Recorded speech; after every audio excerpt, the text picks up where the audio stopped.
আসসালামু আলাইকুম দর্শক, আজকে একটা ভিন্ন স্বাদের মজাদার খাবার নিয়ে চলে আসলাম আপনাদের সামনে। এই খাবারের রেসিপিটা অবশ্যই দেখবেন, ইনশাল্লাহ ভালো লাগবে। আমার রেসিপিটা লাইক শেয়ার করবেন, সাবস্ক্রাইব করবেন নতুন ভিডিও পাওয়ার জন্য। দেখুন আমি কিভাবে কচুর ছড়াগুলা ছুলে নিচ্ছি। এটা গুঁড়ো কচুর ছড়া, একটু বড় বড় সাইজের নেবেন, তাহলে কি হয় ছুলতে সুবিধা হবে। তাহলে আপনি সহজে ছুলে নিতে পারবেন। আলু ছোলা দিয়ে বা দা বটে দিয়ে ছুরি দিয়ে যেভাবেই পারেন ছুলে নেবেন। ভালো করে খোসা ছাড়িয়ে নিয়ে তারপর এখানে পেঁয়াজ রসুন যা দিব উপকরণগুলো কেটে কেটে নেবেন। এখানে একটু রসুন কুচি করে দিব আর পেঁয়াজ কেটে দিব। পেঁয়াজ কুচি রসুন ছালাতের মেশিন দিয়ে ছেঁচা করে নেব আমি। পাটায় পিষে নিলেও পারেন, আপনারা বাটা দিলেও পারেন, আবার এরকম ছালাতের মেশিন দিয়ে সহজ করে করে নিলেও পারবেন। বাটতে গেলে 2-3টা রসুন, এটা ভাল লাগে না, পাটা বিচাও, ওটা করো ব্লান্ডার করো। তার চেয়ে ছালাতের মেশিন দিয়ে একটু তাড়াতাড়ি করে করে ফেলা যায় ঝামেলা ছাড়া। এগুলো আমি চুলায় তেল দিয়ে দিয়েছি। এখন পেঁয়াজ রসুনগুলো দিলাম। 1 চামচ হলুদের গুঁড়া, 2 চামচ মরিচের গুঁড়া, তার মধ্যে স্বাদ মতো লবণ, এসব দিয়ে ভালো করে কষে নেবেন। নাড়াচাড়া করে ভালো করে রসুনের গন্ধটা যেহেতু না থাকে ভালো করে কষে নিতে হবে। তারপর কচুর ছাড়াগুলা এর মধ্যে দিয়ে দিব, যেটা আমি কেটে বেছে ধুয়ে রেখেছিলাম। এগুলা দিয়ে ভালো করে নাড়াচাড়া করে এর মধ্যে গরম পানি দিব আমি। 2-3 গ্লাস গরম পানি দিয়ে ঢেকে দেবেন। তারপরে এর মধ্যে কচুর ছড়ার মধ্যে আমি আজকে অন্যরকম যেটা বলেছিলাম সেটা হচ্ছে যে ডিম আমরা মরিচ পেঁয়াজ দিয়ে ভেজে খাই।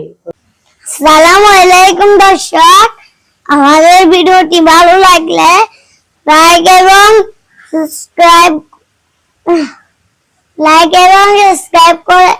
করবেন এবং কি পাশে থাকা বেল আইকনটি বাজিয়ে দিয়ে আমাদের সাথে রাখবেন। ধন্যবাদ। সেটা হচ্ছে যে ডিম আমরা মরিচ পেঁয়াজ দিয়ে ভেজে খাই, ওরকম করে ডিম ভেজে ফ্রাই প্যানে দিয়ে লবণ মরিচ পেঁয়াজ এসব দিয়ে ভালো করে ডিমটা মেখে ফ্রাই প্যানে দিয়ে ভেজে নেবেন তেলের মধ্যে। যেভাবে আমরা ডিম ভাজা করে খাই ওরকম ভেজে নেবেন। কচুর ছড়াটা যখন হয়ে আসছে দেখবেন, তখন এই ডিম ভাজাটা করে ডিমটা চামচের সাহায্যে ভালো করে কেটে নেবেন পিস পিস করে। আপনার থেকে ছোট ছোট করে দিতে মন চাইলে দিতে পারেন, আমি একটু বড় বড় করে দিয়েছি। পিস পিস করে কেটে দিবেন। ওই ডিমটা আবার কচুর ছড়ার মধ্যে মিশিয়ে দিবেন।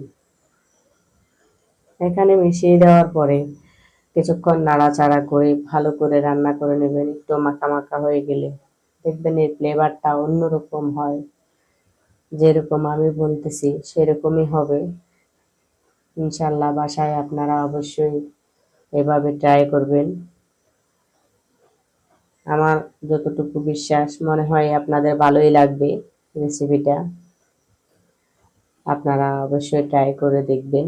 দেখুন দেখতে অনেক সুন্দর হয়েছে। ডিমটা আমি এখানে মিশিয়ে দিয়েছি ভালো করে।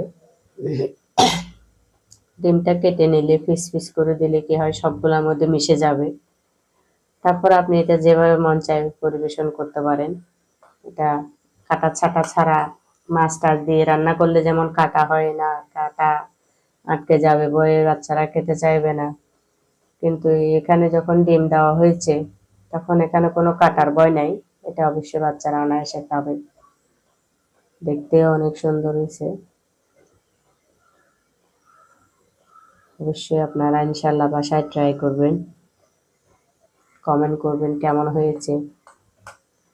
ট্রাই করার পরে জানাবেন কমেন্ট বক্সে যে কেমন লাগলো, ভালো লাগলো কিনা আমার রেসিপিটা।